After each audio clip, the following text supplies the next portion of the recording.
Oda is finally beginning his flashback on God's Valley, and everything is about to be revealed to us. In chapter 1095, we start this amazing of a flashback which connects Kuma, Shanks' father, and maybe Luffy's mother, which I don't really believe. But yes, let's begin with the recap of this chapter and get it break it down so that we understand what's actually going on here. But before we do that, subscribe to my channel and get me to 500 subscribers as fast as possible.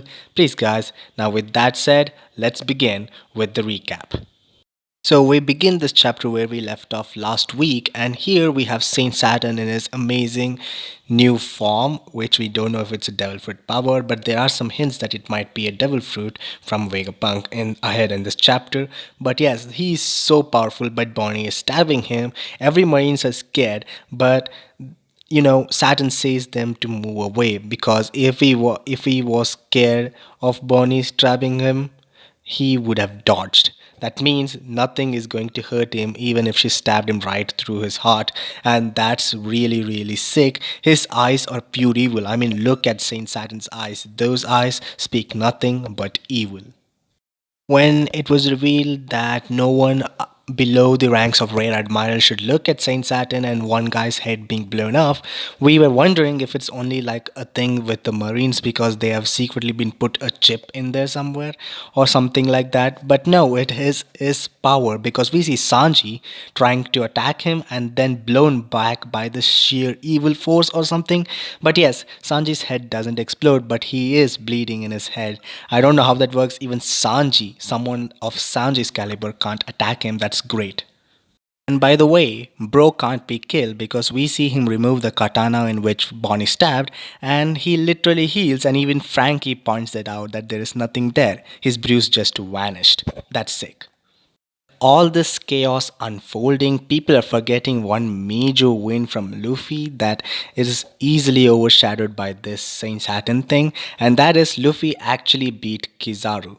Luffy is Admiral level confirmed. I mean, look at Kizaru, he is unable to move, and it's kind of weird that people are not talking about it. Oh, actually, yes, Luffy is knocked out too, but that is a whole different reason. No, he hasn't lost, but he did definitely win against Kizaru. He's as powerful as Kizaru, by the way. Another good part of this chapter is basically Frankie's OP movement that we've all been waiting for a seriously long time. But yes, it is a little movement, but I always love when Frankie stocks her up because we see, Saint Saturn trying to kill Luffy, who is unable to move, and Frankie does the best thing. He just punches Luffy and moves him out of the way. And yes, then he grabs him, and he also proudly states that he's really happy that even top leaders from around the world are here trying to hunt his captain down, which is another amazing thing because he's literally laughing at this situation that Luffy is such a big shot right now.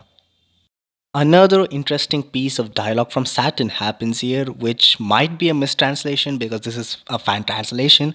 But yes, here, Saint Saturn says that why do humans never do the thing they're asked to do? Something like that, as he is crushing Bonnie. But here's the thing: is he like speaking to humans as because he's like a celestial dragon? I mean, no, none of the real celestial dragons, even though they are humans, compare themselves to humans. Is he speaking like that, or is Saint Saturn and the other Gorosi literally not human at all? They're like a whole different species who consider themselves gods, or is it something even more crazier? Are they like devils or something like that? That is what caught my eye in this chapter actually. By the way, what is actually Saint Saturn's superpowers? I mean, no one is actually getting near him. What kind of power does he have? Even Sanji can't move. That's what this power does. And Vegapunk also states that it might not be scientific, so then it must be a devil fruit ability. And he also says it must be. Doesn't mean it is. Because people are like going ahead of everything and saying it is a devil fruit. Well, it might be, but I don't know if it is. I mean, it could be anything. It could be a new power set, making them really special than everyone else. Like all of the Gorosei have this ability, and Emu. We don't know what's going on, but I'm really excited for what this power is. Our first piece of flashback comes in this chapter, and that is Bonnie's flashback, where we see a young Bonnie and Kuma interacting as Kuma is saying that he wants to be a hero who liberates people like that hero, the sun god Nika. This is so cool just hearing about Bonnie's things.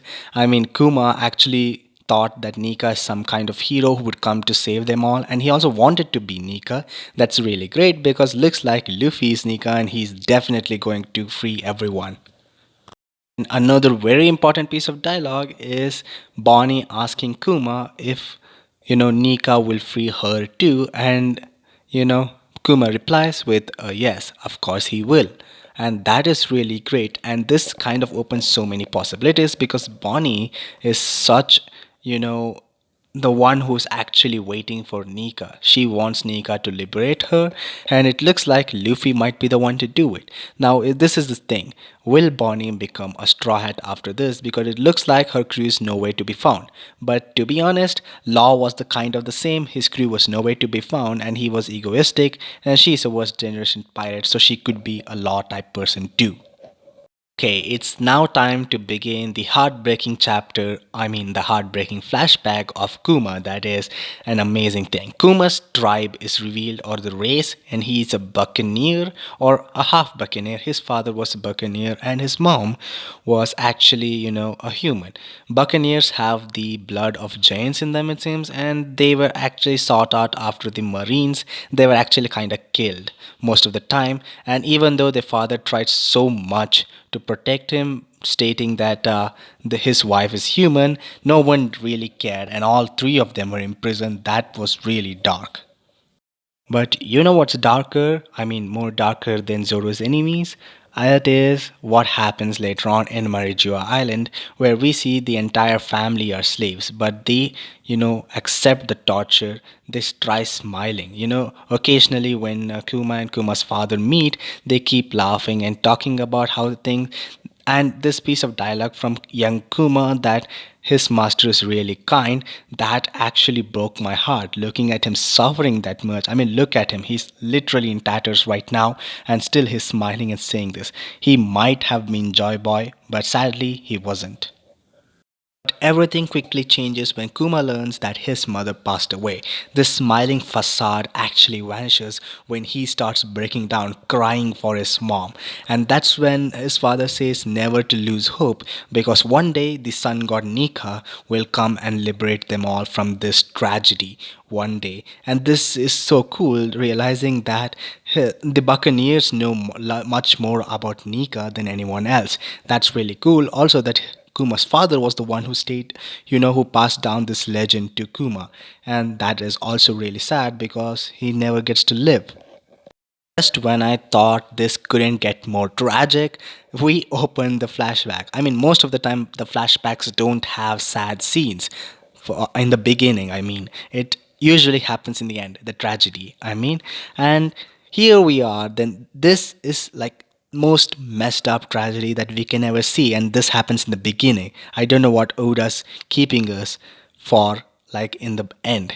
But what happens here is really messed up as his father gets shot down from a celestial dragon as he's performing the drums of liberation dance. So, after a few years, some people, I mean the Celestial Dragons, find an island called God's Valley, which is a non government affiliated island, and it hit their egos so hard that they want to make it then a government island, and they are really pissed off at the fact that they named it God's Valley when the gods were above. So, many of these Celestial Dragons come here, most of them are hunters, and they are left around into a race like, eradicating the population kind of game, which is seriously messed up. I don't know how much messed up these Celestial Dragons are gonna be, but yes, it is really messed up. The greatest reveal from this chapter, according to me, is the younger look of Figureland Garling, which we saw recently in a previous chapter. He kills the King of God's Valley, earning him minus 50,000 points, but he doesn't care because he will become the champion of this tournament. I guess he will definitely, based on what we saw in the future. And the thing is, this guy doesn't have a beard, but he does have the same moon type hairstyle. And guess what? He looks exactly like Shanks. I mean, this is what people would draw Shanks as. And I can't believe my eyes that Oda did this. This could definitely hint at him being Shanks' father, or maybe even uncle, or like a older brother, like way older brother. I don't understand, but yes, this could be something like that. This actually explains and opens a lot of possibilities, like when was Shanks born, was he here when Gold Roger found, is the rocks pirates actually gonna appear here, and is Figureland gonna fight them too? I don't know what's gonna happen, but this just increases the hype because this is the most important flashback in the history of One Piece, the God's Valley arc, where we have Garp, Goldie Roger, and many of the rocks pirates who are literally famous right now. I'm waiting for so much things. It also seems Kuma escaped during this God's Valley arc, and he was running away, but he was captured. And here's the main thing, we see Saint Saturn, and what's weird is Saint Saturn is the same age as he is now, those many years ago. So this might be true, that the theory that the previous Ope no Mi user actually operated the immortal operation on him, making him immortal just like the other Gurusi. And that might be true for us. I don't know how they're gonna make this happen, but I am excited. And the final page of the chapter reveals two other slaves. One is Ginny, and the other is, our hee-haw saying pirate Ivankov. I seriously didn't expect Ivankov to be in God's Valley too, but yes, he is. And judging by him, he looks the same and he has the same optimistic kind of character. And here's the thing, he has a little sister, and her name is Ginny. And many of them are telling that that is actually Luffy's mom, just based on the fact that she is eating meat. And I seriously don't understand why people would assume that. I do know that this title of the video is Luffy's mom, but guess what, I'm pretty sure she isn't. She is Bonnie's mom. That's what I thought. Plus, Ivanka would literally know if Dragon married his own sister. And the fact that Ivanka didn't even know that Dragon had a son is really messed up if you think that this is Luffy's mom. This is definitely Bonnie's mom because her name even rhymes with Bonnie. Just like Vivi, Titi, and Lily, something like that. That's Oda's fashion. So yes, with that in mind, this isn't Luffy's mom. There's only one Luffy's mom, and that's Crocodile. We all know that. So yes, I'm really excited for the future and to know what messed up things happens to her, because I'm not excited. I'm just, struck by tragedy again. So that was all for today, guys. Hope you enjoyed this video. I'll be trying to cover more than just One Piece. I mean other Shonen Jump manga such as My Hero Academia, Boruto, Dragon Ball Super, Jujutsu Kaisen, and Chainsaw Man will be on this channel really soon. I'm trying really hard and trying to focus on my schedule right now. So yes, if you don't want to miss out on that, subscribe. I'll see you guys in my next video. Till then, sayonara guys. Chan out.